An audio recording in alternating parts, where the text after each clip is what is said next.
Philippe, donc tu es médecin rééducateur, mais tu es aussi sexologue et tu interviens à la clinique de la sclérose en plaques pour voir nos patients. Est-ce que c'est fréquent, les troubles sexuels dans la sclérose en plaques?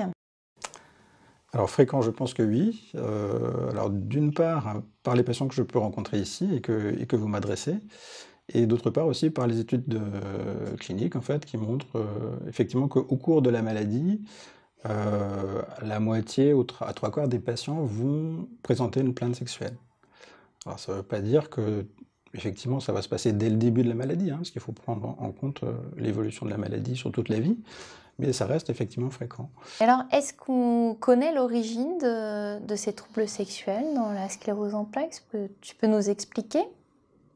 Alors ça, c'est une question difficile, parce qu'en fait, on peut considérer la sexualité comme une entité, alors ça, c'est un petit peu technique par contre, mais on dit somatopsychique, c'est-à-dire en fait qui a trait pour une part au corps et qui a trait pour une part, on va dire, au mental.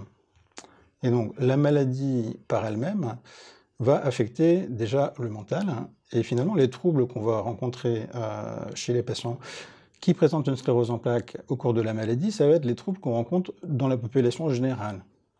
C'est-à-dire, pour être un petit peu plus précis, en fait, chez l'homme, plutôt des troubles de l'érection, et chez la femme, plutôt des troubles du plaisir. Ce qui veut dire qu'il n'y a pas de différence très notable entre, en tout cas, les plaintes de nature sexuelle que rapportent les patients et les plaintes que vont rapporter, en fait, n'importe qui dans la population.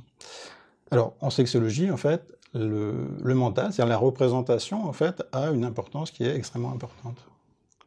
Et souvent, il va être difficile, en fait, pour nous de faire la part des choses entre ce qui revient à une lésion neurologique et à ce qui revient, en fait, à une problématique de représentation qui est souvent la confrontation de la maladie, du handicap, par rapport aux représentations de la société en termes de sexualité.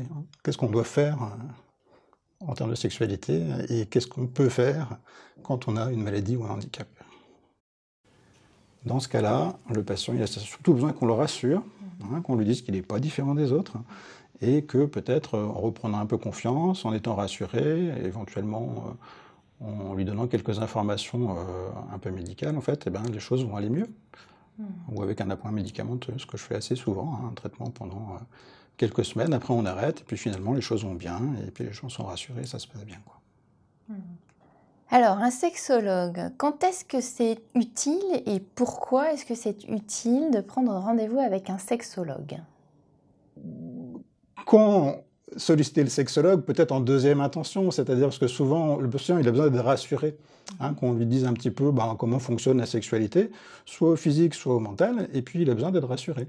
Donc ça, c'est quelque chose que, je sais pas, une infirmière un peu formée peut faire, ou un médecin peut faire, et puis le sexologue, on peut peut-être lui poser la question quand on n'y arrive pas, quand ça a l'air compliqué, quand ça a l'air peut-être plus organique que psychologique, c'est peut-être une bonne indication.